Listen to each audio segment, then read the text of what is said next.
The check sat on my desk. Pale blue paper with careful handwriting. 50,000 euros.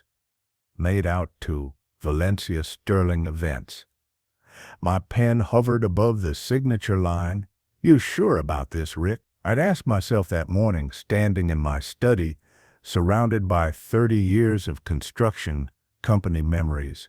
Photos of buildings I'd erected, awards from the Charleston Chamber of Commerce, a framed photo of Cecilia at our own wedding, simple and beautiful. 50,000 was a lot of money, but Donovan was my only son. Valencia seemed to make him happy, and Cecilia would have wanted me to give him this. I signed the check. That was 3 weeks ago. Today Donovan called and asked to come over. Something in his voice, tight, strained, made my stomach drop. He arrived at 6, Valencia beside him. She wore designer sunglasses despite the evening hour, a flowing white sundress that probably cost more than my monthly utilities. Her heels clicked against my hardwood floors like little hammers. Donovan hugged me, but it felt obligatory, mechanical. Thanks for seeing us on short notice. Of course. Is everything all right? I gestured to the living room. Can I get you something? Sweet tea? Water? We're fine. Valencia removed her sunglasses with theatrical slowness. Her eyes were red-rimmed, mascara slightly smudged. We just need to talk about something important. We sat.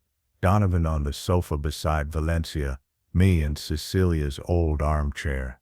The leather had cracked slightly over the years, but I'd never replaced it. It still smelled faintly of her perfume, or maybe I just imagined it did. Dad, I don't know how to say this. Donovan leaned forward, elbows on his knees. The wedding. We have to cancel. The words hung in the air like smoke. I felt my chest tighten. Cancel? What happened? Is someone sick? My company. Donovan's voice cracked. There's been a major issue. Our biggest client pulled out last week. A huge commercial development deal. Completely fell through. I'm looking at losing my real estate license if I can't cover the liability. Valencia touched his arm, a gesture that looked rehearsed. We're devastated, Rick.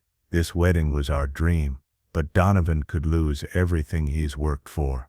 I looked at my son, really looked at him. His face was pale, tired, dark circles under his eyes. He'd lost weight since I'd last seen him 2 weeks ago. How bad is it? I asked quietly. Bad. He ran his hands through his hair. I'm looking at potential lawsuits, regulatory penalties, the wedding money. He stopped, swallowed hard.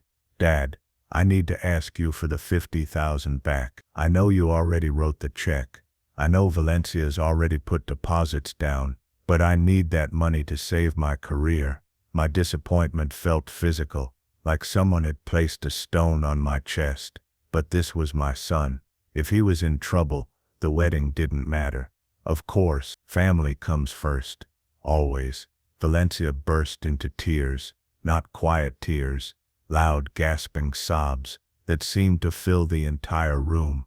I'm so sorry, Rick. This was supposed to be the happiest time of our lives, and instead, she couldn't finish, just buried her face in her hands. Donovan put his arm around her, but he was looking at me. I'll pay you back, Dad, every cent. Once this crisis passes, once I'm back on my feet, I swear I'll. Don't worry about that right now. I stood, walked to my desk in the adjacent study. The check to Valencia Sterling Events was still in my checkbook, the carbon copy showing the amount, 50,000 euros. I returned to the living room. The check hasn't been cashed yet. No. Valencia lifted her head, wiping her eyes carefully with a tissue. I was holding it until next week, when the venue needed final payment. I can just void it, return it to you. Actually, Donovan said, could you write a new check directly to me? That way I can deposit it immediately and start dealing with the legal mess. Something flickered in my mind, a brief hesitation, a tiny voice asking why he needed it immediately if the crisis was still developing. But I pushed it down. This was my son. He wouldn't lie to me. Of course. I went back to my desk, wrote a new check, paid to the order of Donovan Pembert 50,000 euros. My savings, earned over decades of hard work, sweat, and careful financial planning. I handed it to him. Donovan stared at it for a long moment, then folded it carefully and tucked it into his wallet. "Thank you, Dad." His voice was rough. "I know this isn't what you wanted to use this money for." "I wanted to use it for your happiness," I said simply. "If this keeps you from losing your career, then that's what it's for." Valencia hugged me at the door, her perfume overwhelming and expensive. "You're the best father-in-law I could ask for," she whispered. "We'll make this right, I promise."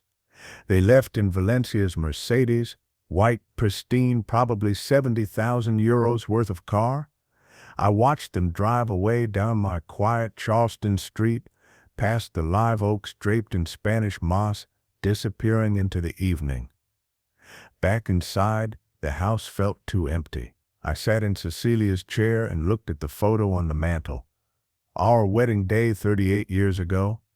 Simple ceremony in a small church, reception in her parents' backyard. Total cost, maybe $3,000. We'd been so happy. I picked up my phone and almost called Octavia Finch, my neighbor 3 houses down. Former teacher, sharp as a tack, good friend since Cecilia died. She'd been asking about the wedding plans just last week. But what would I tell her? The wedding's canceled. Donovan's in trouble. I'm worried, but trying to be supportive.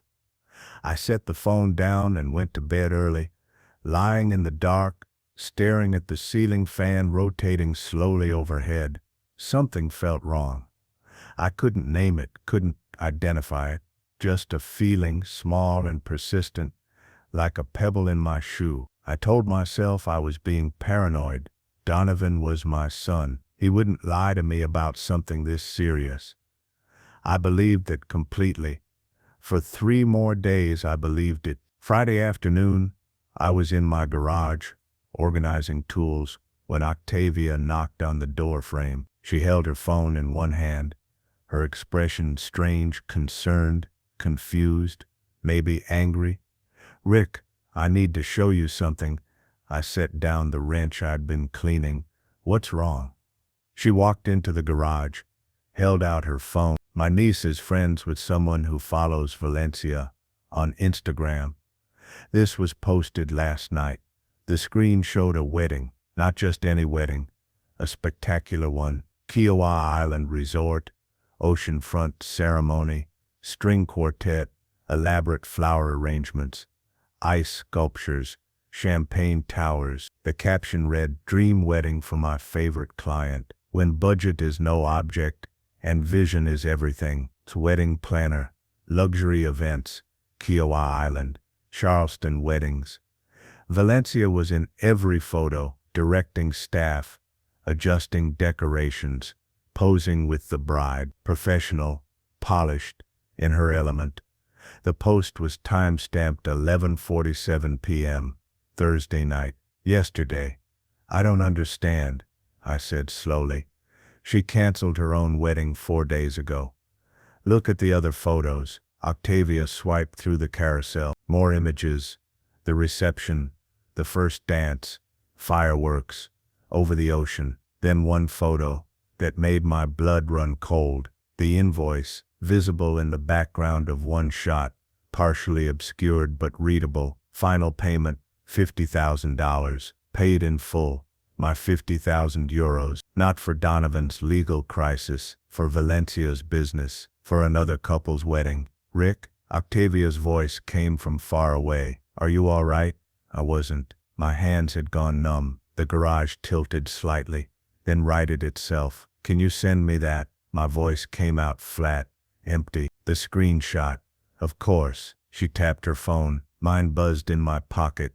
"Rick, what's going on? I need to make some calls." I walked past her into my house, moved like a robot, through the kitchen to my study. I sat at my desk and opened the screenshot on my phone, enlarged the image of the invoice. The letterhead was clear. Valencia Sterling events. Payment received, $50,000. 3 days ago, Donovan and Valencia had sat in my living room. Valencia had cried. Donovan had looked devastated. They'd told me about the business crisis, the failed deal, the potential loss of his license. All lies. They'd taken my money, Cecilia's memory, my retirement savings, the wedding gift I'd given with love, and used it for Valencia's business. I opened my laptop and searched for Valencia Sterling events. The website loaded immediately. Professional, sleek, expensive-looking, luxury event planning for Charleston's elite. I clicked through the gallery, dozens of weddings, each more elaborate than the last, and there in the testimonial section, a review from 3 months ago. Valencia made our Kiowa Island wedding absolutely perfect, worth every penny of our $45,000 budget. My hand shook as I reached for my phone. I scrolled through my contacts, found Thaddeus Blackwell. We'd worked together on construction contracts years ago. He'd become a family law attorney since then, handled divorces and estate disputes. He answered on the second ring, Rick Pemberton. It's been a while. Thad, I need your help. My voice was steady despite the rage building in my chest. I need to sue my son. Silence. Then, tell me everything. I did. The $50,000, the wedding cancellation, the business crisis story, the Instagram post showing where my money really went. When I finished, Thad let out a low whistle. That's fraud. Potentially criminal fraud. Did you keep any documentation? I have the check I wrote to Donovan, the carbon copy showing the amount, text messages about the wedding. What about proof they lied about the business crisis? I pulled up Donovan's real estate company website. His firm is still operating. No announcements about client losses or financial difficulties. Everything looks normal. Good. Keep documenting everything. Screenshots. Save all communications. Monday morning, come to my office. We'll start building a case. He paused. Rick, I have to ask. Are you sure you want to do this? This is your son. I looked at Cecilia's photo on my desk. She was smiling, the way she always smiled, full of warmth and trust. My son stole from me, Thad. He looked me in the eye and lied. I'm sure. After we hung up, I sat in the quiet of my study. The ceiling fan rotated overhead. Outside, a mockingbird sang in the magnolia tree. I opened a new browser tab and typed Rosalind Quinn, private investigator, Charleston. If Valencia had done this to me, she'd done it to others. I needed to know everything, her history, her past, any other victims. If this story reminded you of the injustices you've seen, follow the channel and turn on notifications, because wherever justice is delayed, a new revenge story begins. The first result was her website. Former Charleston PD detective, specializing in fraud and financial crimes. I called the number. A woman answered, voice professional but warm. Quinn Investigations. Miss Quinn, my name is Alaric Pemberton. I need to hire you to investigate someone. I believe she's defrauded me, and I suspect I'm not the first victim. Tell me more. I explained again the wedding, the lies, the 50,000 euros. Rosalind listened without interrupting. Mr. Pemberton, I can start immediately. My rate is $150 per hour plus expense. I'll need some basic information about this woman. Full name, date of birth if you have it, known addresses, social media accounts. I have all of that. I pulled up Valencia's Instagram again. How long will this take? Depends what I find. Could be a week, could be a month. But Miss Pemberton, her voice shifted, became more serious. If this woman is a professional con artist, and that's what this sounds like, there will be others. People like this don't stop at one victim. Find them, I said. Find everyone she's hurt. I want to know exactly who my son is engaged to. We agreed on terms. I hung up and sat back in my chair, exhausted suddenly, like I'd run a marathon. My phone buzzed. Text from Donovan. Thanks again, Dad. You saved my life. Love you. I stared at those words. Saved my life. Love you. 3 days ago, I would have cherished that message. Now it felt like acid. I didn't respond. Instead, I opened a new document on my laptop and started writing a timeline, every interaction with Valencia and Donovan over the past 6 months, every conversation about the wedding, every promise made, every detail I could remember. I worked until midnight, filling pages with dates and details. My anger crystallized into something colder, harder, more focused. They thought I was a foolish old man, a convenient bank, too sentimental to question, too trusting to verify. They were wrong. Monday morning, I sat in Thaddeus Blackwell's office. The space was all dark wood and law books, windows overlooking Charleston Harbor, sailboats drifted past, white triangles against blue water.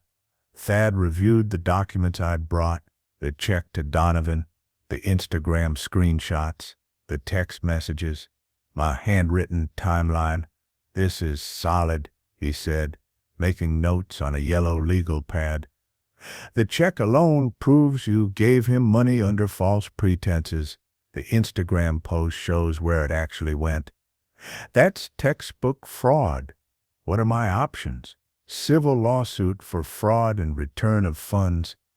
We can also file a complaint with the State Law Enforcement Division for criminal fraud investigation." He looked up. "But, Rick, I need to be clear. Suing your son will destroy your relationship with him, probably permanently. Are you prepared for that?" I thought of Cecilia. What would she want me to do? She'd taught Donovan right from wrong. She'd raised him to be honest, to work hard, to treat people with respect. If she were here, she'd be heartbroken, not at me for taking action, but at Donovan for making it necessary. "I'm prepared," I said. "There's another angle." Thad leaned back in his chair. "If Valencia has done this before, if there are other victims, this could be part of a pattern. That strengthens your case significantly and opens the door to criminal charges. I hired a private investigator Friday. She's looking into Valencia's background now." "Good." Thad made another note. "When she reports back, send me everything immediately. The more evidence we have, the better." He paused. "One more thing. You should prepare for Donovan to contact you. Once we file suit, he'll know. It might get ugly." I understand. We spent another hour going over strategy. Thad would draft the lawsuit, file it by end of week. Simultaneously, I'd continue gathering evidence. Once Rosalind's investigation was complete, we'd evaluate whether to pursue criminal charges. I left Thad's office feeling strange, not triumphant, not satisfied, just grimly determined. My phone rang as I reached my car. Unknown number, but local area code. "Mr. Pemberton," a woman's voice, efficient and professional. "This is Rosalind Quinn. I have preliminary findings. Can we meet today?" My pulse quickened. "When and where?" "My office. 2 p.m. and Mr. Pemberton. You're going to want to sit down for this." Rosalind Quinn's office occupied the second floor of a renovated building near the Charleston City Market. Exposed brick walls, modern furniture, banks of computer monitors showing various search databases. She was late 40s, short dark hair, sharp eyes that missed nothing. Former cop written all over her. The way she stood, the way she assessed me when I entered. "Mr. Pemberton." She shook my hand firmly.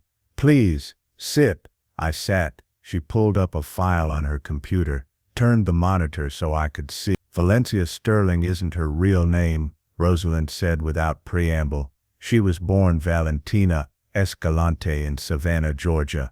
Changed her name legally 4 years ago after her second engagement fell apart. Second engagement. Third, actually, if we count your son." Rosalind pulled up a photo. Valencia, but younger, different hair. 2019. She was engaged to a man named Maximilian Landry, hedge fund manager in Savannah. She convinced him to give her $80,000 for wedding planning. The wedding never happened. She disappeared with the money. My stomach dropped. "Did he report it?" No, he was embarrassed, didn't want the publicity, wrote it off as an expensive mistake. She pulled up another photo. 2021, she was engaged to someone named Eric Thornwell, real estate developer in Colombia. Same pattern, got $50,000 for wedding expenses, wedding canceled last minute, she kept the money. Jesus Christ, there's more. Rosalind's expression was grim. Valencia ran an event planning business in Savannah before moving to Charleston. 3 different clients filed complaints claiming she overcharged them, provided substandard service, and in one case disappeared with a $35,000 deposit for a corporate event that never happened. She pulled up police reports, Better Business Bureau complaints, court filings. A pattern emerged clearly. Valencia targeted wealthy men, got engaged, extracted money for wedding planning, then canceled and kept the funds. When that well ran dry, she moved to a new city and started over. How has she not been arrested? The victims don't press charges, they're embarrassed, or they don't want to admit they were conned. They just want to move on. Rosalind pulled up one final document. But here's the interesting part. I found a connection between Valencia and a man named Marcus Torrey. He runs a luxury car leasing company that's under investigation for money laundering. Money laundering?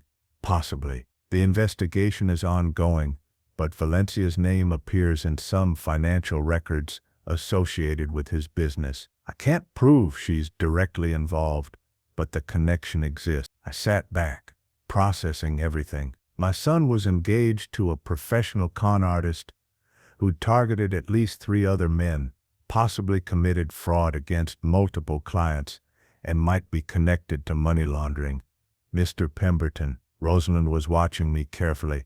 Are you all right? Does Donovan know? The question came out hoarse. About her past, the other men, any of it. I can't say for certain, but based on her pattern, probably not. She's very good at creating a false identity. New name, carefully curated social media, fake business credentials. Most people wouldn't think to dig deeper.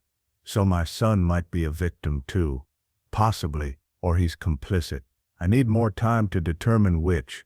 That possibility hadn't occurred to me. What if Donovan was being used just like I was? What if Valencia had manipulated him, convinced him to participate in scamming his own father? I need you to keep investigating, I said. Everything. Valencia's finances, her business, any criminal connections, and Donovan.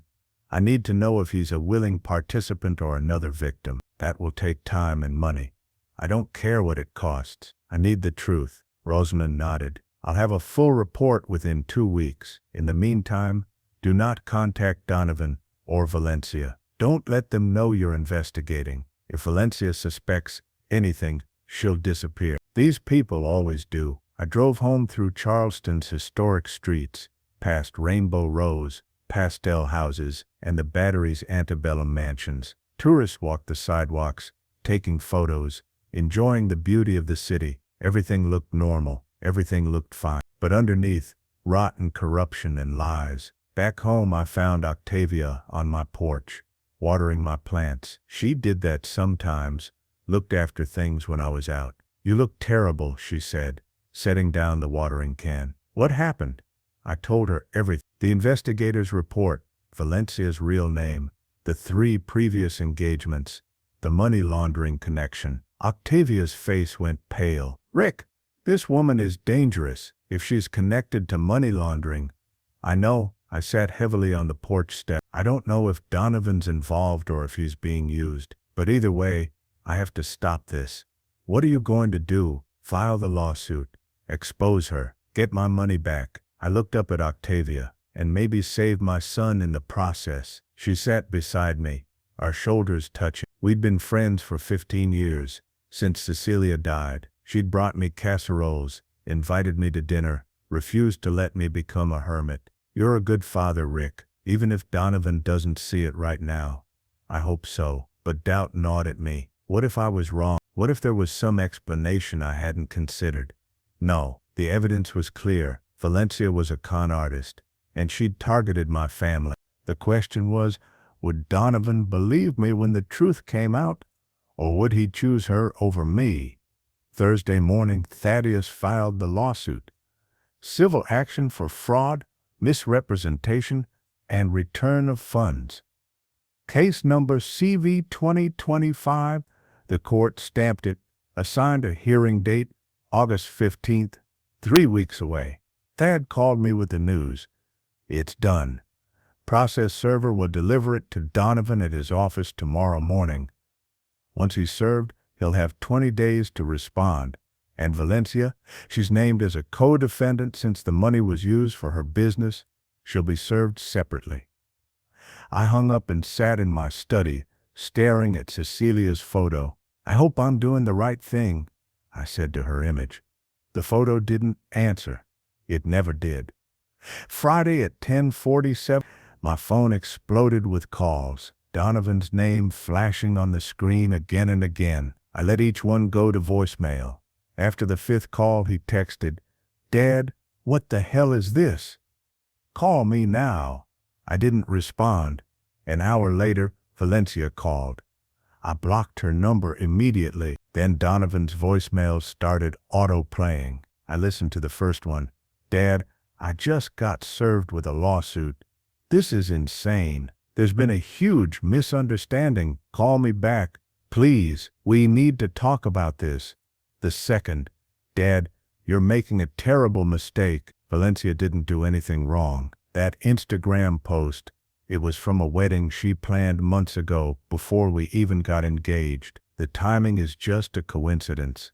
The third, "Fine, don't call me back, but you should know Valencia's getting a lawyer. If you want to destroy our relationship over a misunderstanding, that's on you." I deleted them all.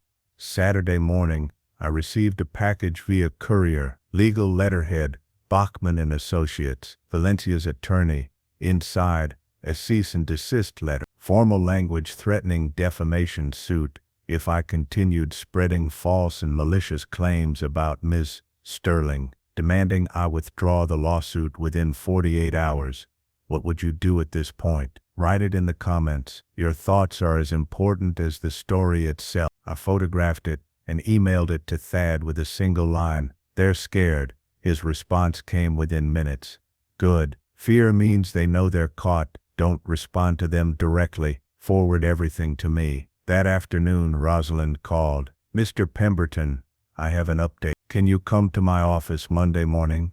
Can you tell me now? Better in person. This is complex." Monday morning, I sat across from Rosalind in her office. She had multiple files spread across her desk, each labeled with different names. "I found 4 more victims," she said, sliding a file toward me, including the 2 I mentioned initially, Maximilian Landry and Eric Thornwell. "I've now identified 6 men total who gave Valencia money for weddings that never happened." I opened the file. Photos, documents, financial records. Each man's story was nearly identical to mine. Engagement, wedding planning, financial crisis, cancellation, money disappeared, total amount stolen, approximately 340,000 euros. The number hit me like a physical blow. 340,000. There's more. Rosalind pulled up a document on her computer. The money laundering investigation I mentioned. Valencia's business account has been receiving regular deposits from Marcus Torres' car leasing company, amounts between 10 and 15,000 euros monthly for the past 18 months. What does that mean? It means Valencia's event planning business might be a front for washing Torres' illegal funds. The FBI is already investigating Torres. They don't know about Valencia yet, but they will once I share this information. My head spun. This was bigger than I'd imagined. Not just fraud, organized crime. "What about Donovan?" I asked. "Have you determined if he's involved?" Rosalind's expression softened slightly. "That's the complicated part. I've traced Donovan's finances, bank accounts, credit cards, business transactions. There's no evidence he's receiving money from Valencia or Torre. His income sources are all legitimate real estate commissions. So he's not involved in the money laundering, correct? But there is something concerning."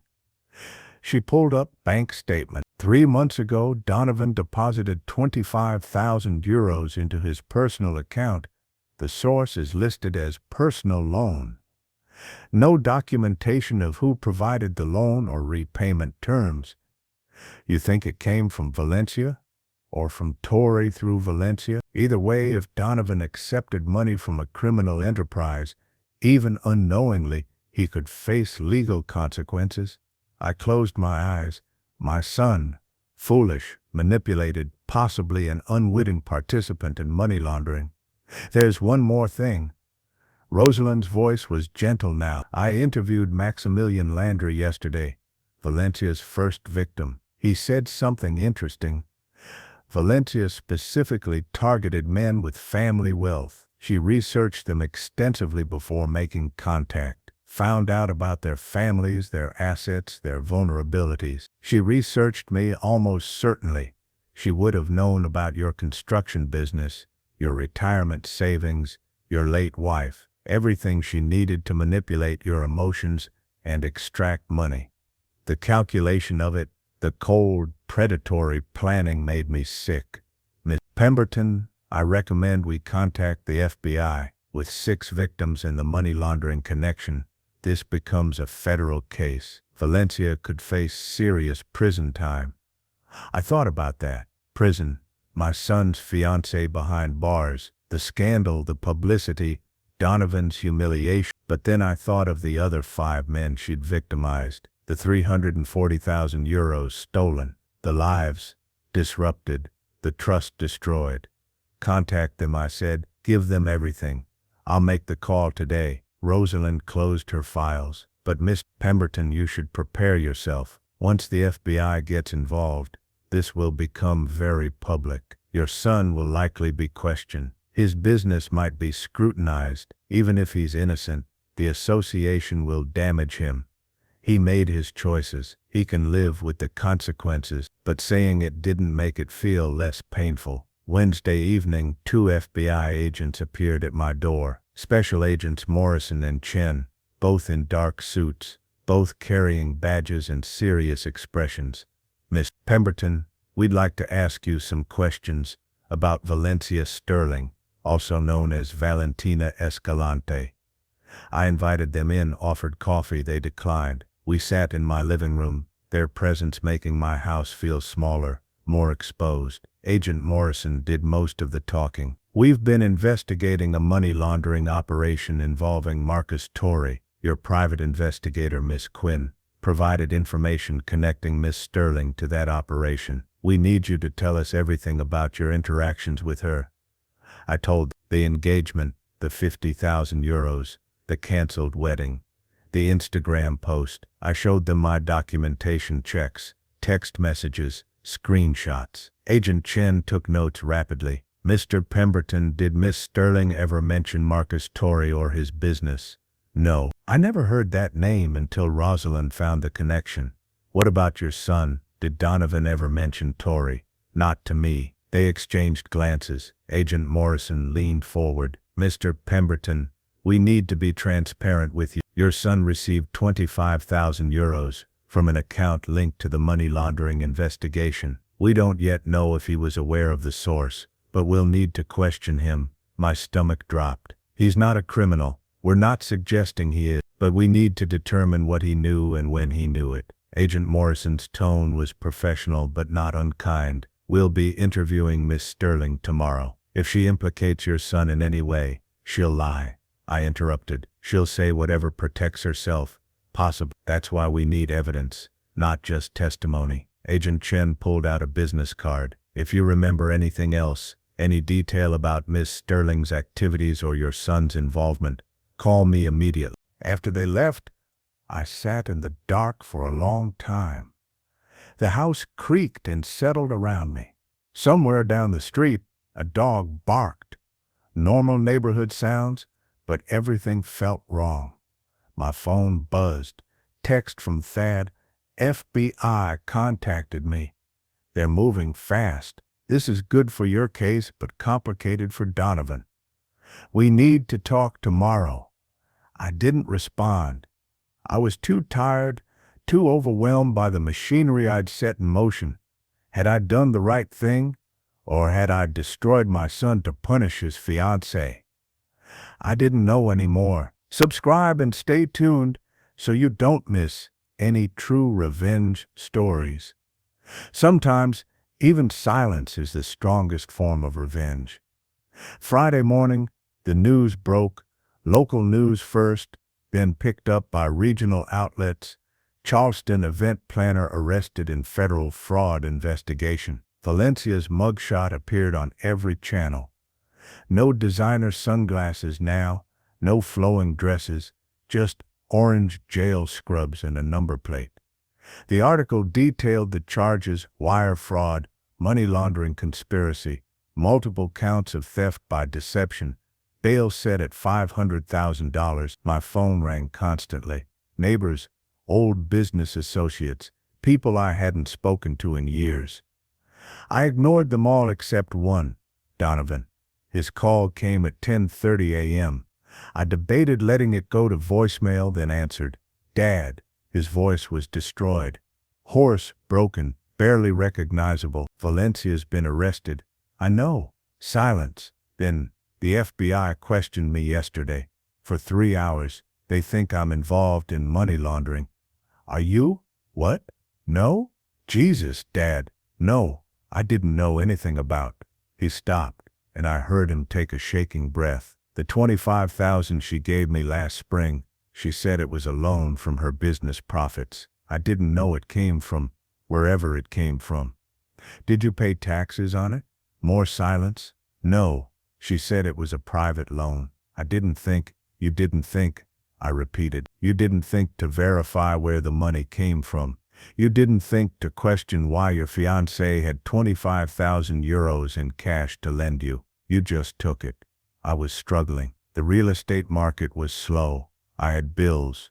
So you took money from a criminal. I didn't know she was a criminal. His voice cracked. Dad, I thought she loved me. I thought we were building a life together. And now the FBI is saying she's defrauded 6 men, stolen hundreds of thousands of euros, laundered money for some guy I've never even heard of. For the first time since this began, I heard genuine anguish in his voice. Not manipulation, not excuses, real pain. What did you tell the FBI? Everything. Every conversation with Valencia, every dollar she gave me, every interaction. My lawyer said to cooperate fully, so I did. He paused. They asked about you, about the 50,000. My hand tightened on the phone. What did you say? The truth. That Valencia told me your money went to an emergency fund for her business, that I believed her because I'm an idiot who trusts the wrong people. Donovan, no, let me finish. His words tumbled out fast, desperate. I know what I did. I lied to you about the business crisis. I let Valencia convince me to tow your wedding money. I looked you in the eye and betrayed you because I was weak and stupid and thought I loved someone who was using me. He was crying now. I could hear it in his voice, raw and unguarded. I don't expect you to forgive me. I don't even expect you to talk to me again after this call. But I need you to know, I didn't know what she was. I didn't know about the other men, the money laundering, any of it. I was just another stupid victim. I sat with that. Part of me wanted to rage at him, to tell him exactly how much his betrayal had cost me. Not just money, but trust, peace of mind, faith in family. But another part of me remembered him at 8 years old, crying after he'd lied about breaking Cecilia's favorite vase. The guilt had eaten at him for days until he confessed, sobbing, promising never to lie again. That boy was still in there somewhere, buried under bad decisions and worse judgment, but still there. What are you going to do now? I asked. My lawyer says I'll probably face tax evasion charges for the unreported 25,000, maybe conspiracy charges if they think I knew about the money laundering. I could lose my real estate license, even if I'm not criminally charged. His voice was flat now, exhausted. My career is over.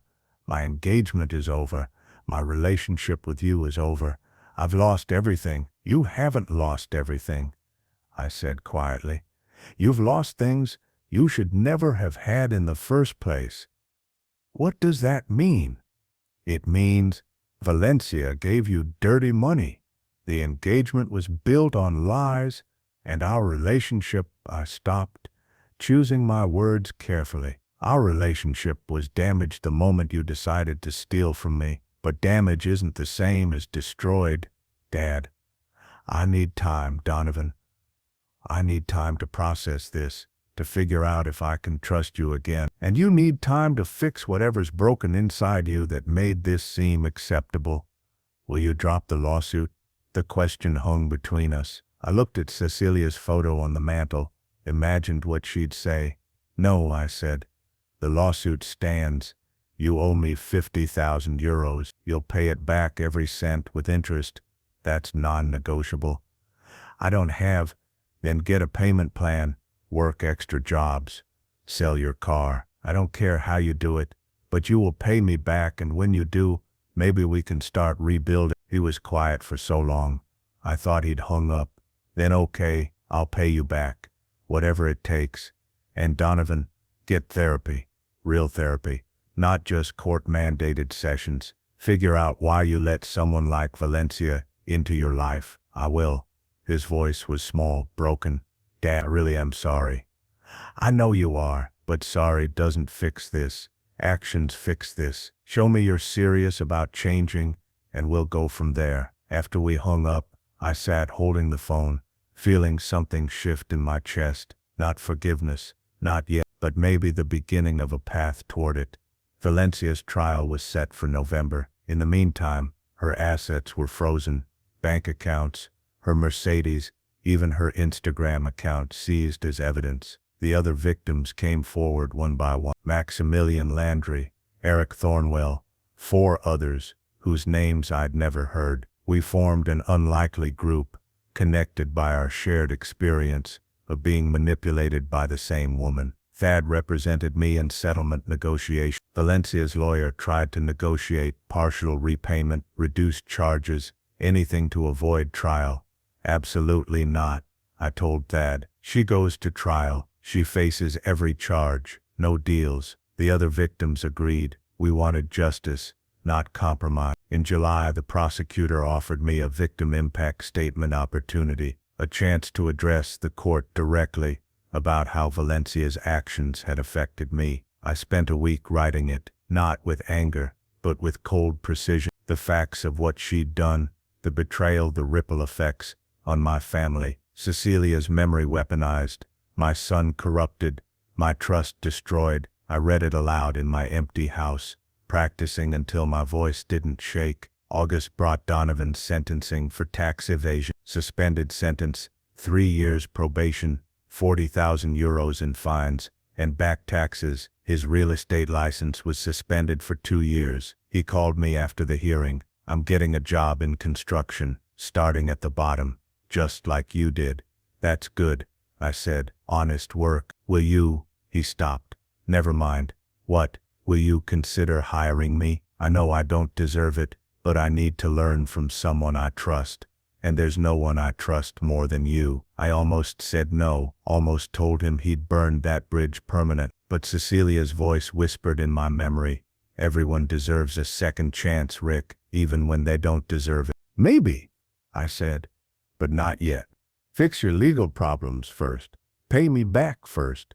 Show me you're serious about changing. Then we'll talk about working together. Thank you, Dad. That's more than I deserve. You're right. It is. It is. Valencia's trial began November. Federal courthouse, packed gallery, media presence. I sat in the second row with the other victims, watching as prosecutors methodically dismantled her defense. The evidence was overwhelming. Bank records, text messages, testimony from all 6 victims, forensic accounting showing the money laundering scheme. Valencia's lawyer tried to paint her as a victim herself, manipulated by Marcus Torre, coerced into criminal activity, just trying to survive. The prosecution destroyed that narrative in cross-examination, showed her pattern of fraud dating back 8 years, showed the calculated way she researched victims, showed she'd lived lavishly on stolen money while claiming poverty. On the fourth day, I gave my victim impact statement. The courtroom was silent as I spoke, describing not just the financial loss, but the emotional devastation, the broken relationship with my son, the violation of using my late wife's memory to manipulate me.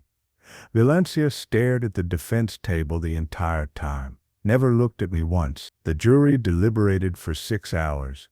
Guilty on all counts. Sentencing came 2 weeks later. The judge was a woman in her 60s, gray hair, sharp eyes that reminded me of Rosalind Quinn.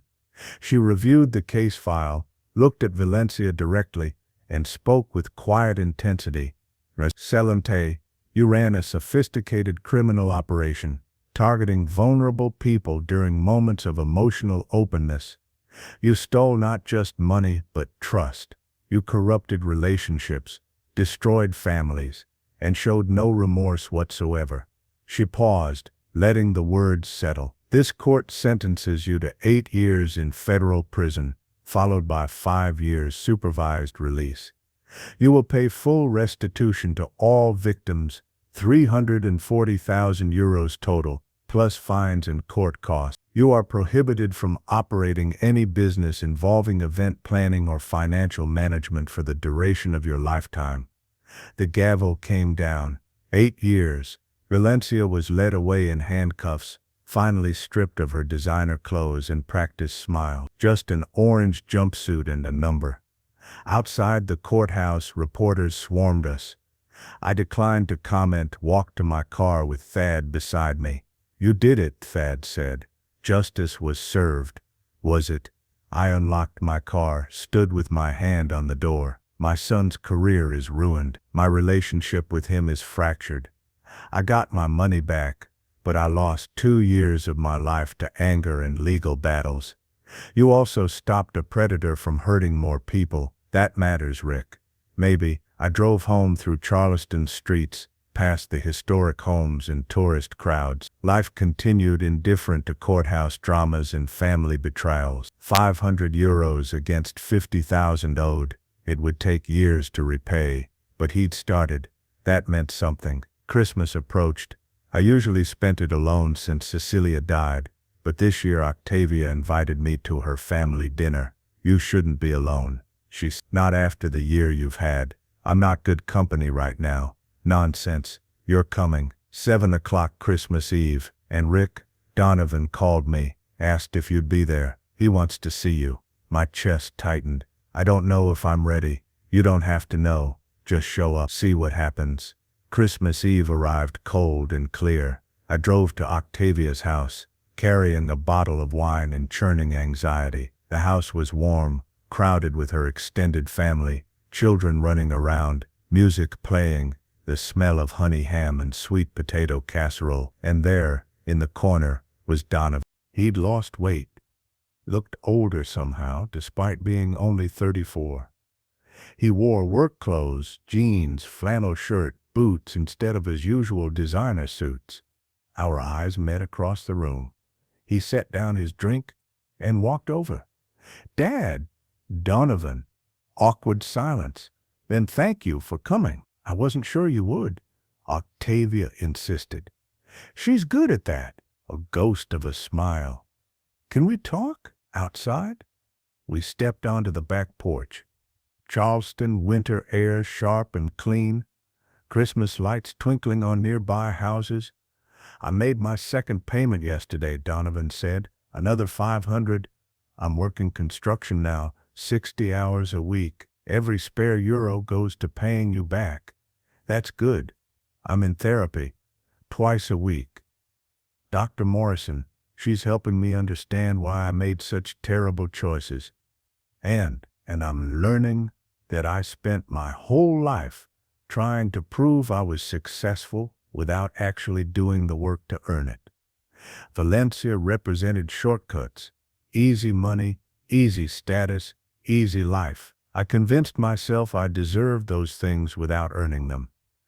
He looked at me directly now. You built your business from nothing, worked 80-hour weeks for decades, earned every dollar through sweat and integrity. I wanted those results without the work. That's why Valencia could manipulate me so easily.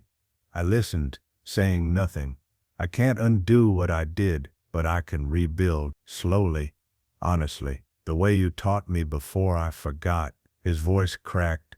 If you're willing to let me try. I looked at my son, really looked at him. Saw the boy who'd climbed into my lap with picture books, who'd cried when his goldfish died, who'd hugged me so tight at Cecilia's funeral I couldn't breathe. Saw the man who'd betrayed me, stolen from me, lied to my face. Both were true. Both were Donovan. I'm willing, I said quietly, but it'll take time. Maybe years. Trust isn't rebuilt quickly.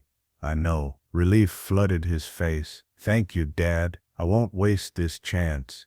You already wasted one chance. Don't waste another. We stood in the cold for a moment longer, then returned inside. Octavia caught my eye from across the room, smiled. Maybe this was what justice really looked like. Not courtroom victories or restitution payments, but broken people trying to become whole again. January brought a letter from the federal prison where Valencia was serving her sentence. I almost threw it away unopened, but curiosity won. Mr. Pemberton, I don't expect forgiveness. I don't even deserve it. But I wanted you to know that your victim impact statement was the first time someone made me see what I'd really done. Not just stealing money, but destroying trust. I've spent my entire adult life taking from people. It's the only thing I knew how to do. But in here with nothing but time, I'm finally facing what that means. I'll pay my restitution. It'll take years,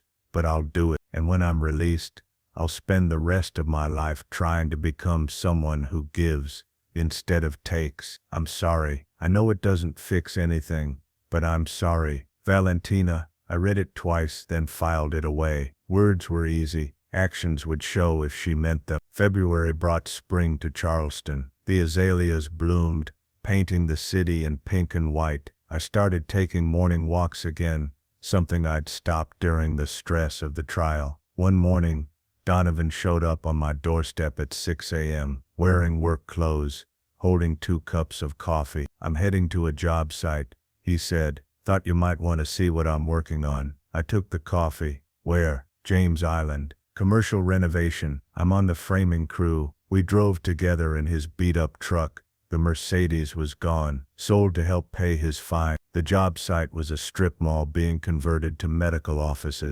Donovan worked for 4 hours while I watched. He moved with purpose, following instructions from the foreman, working alongside guys half his age without complaint. During lunch break, we sat on a stack of lumber. This is harder than I remembered, Donovan said, flexing his hands, but it's honest. I know exactly what I've earned at the end of each day. That's the only way worth living. I said, yeah. He looked at me. I get that now. In March, Donovan made his 6th payment, 700 euros this time, a raise reflecting his promotion to lead carpenter. At this rate, he said over coffee at my house, I'll have you paid back in about 6 years. That's fine. I'm not going anywhere. He smiled. Dad, would you consider letting me work on your next project? I heard you're flipping that property on Rutledge. I'd been planning to hire a crew, but looking at my son scarred by his mistakes but genuine at trying, I nodded. We'll start next week, but you work for standard wages, no special treatment. I wouldn't want it any other way. By summer, we'd fallen into a rhythm, working together on renovation projects, having dinner once a week, slowly rebuilding what had been shattered. It wasn't the relationship we'd had before. That was gone, destroyed by lies and betrayal. But this new relationship, built on honesty, accountability, and hard-earned trust, felt stronger, more real. In July, I took a trip I'd been planning for months. Alaska, the cruise I'd originally wanted to take before everything fell apart. Standing on the ship's deck watching glaciers calve into icy waters, I felt something release. The anger I'd carried for 2 years, the hurt, the sense of betrayal, it loosened its grip. I pulled out my phone and took a photo of the glacier, sent it to Donovan with a message. Wish you were here. Maybe next time. His response came within minutes. Me too, Dad. Love you. 3 words I hadn't heard from him in 2 years. 3 words that made my eyes sting with tears I'd been holding back. Love you too, son. The glacier crashed into the sea with a sound like thunder, old ice breaking apart, making way for new growth. I watched until the sun set over the Alaskan wilderness, painting the sky in colors that reminded me of Cecilia's favorite painting. 50,000 euros, 2 years of legal battles, a destroyed relationship slowly being rebuilt. Was it worth it? I thought of Valencia in prison, learning maybe what it meant to give instead of take. Thought of Donovan, hands calloused from honest work, paying back his debt dollar by dollar. Thought of myself, finally able to trust again, carefully, guardedly, but genuinely. Justice wasn't pretty. It wasn't satisfying in the way movies made it look. It was messy, complicated, painful for everyone involved. But it was necessary, and sometimes, if you were very lucky, it led somewhere better than where you started. The ship's horn sounded, pulling into port. I picked up my camera and headed inside, ready for whatever came next. If you liked this story, please like this video, subscribe to the channel, and share your thoughts in the comments. To listen to the next story, click on the box on the left. Thank you for watching.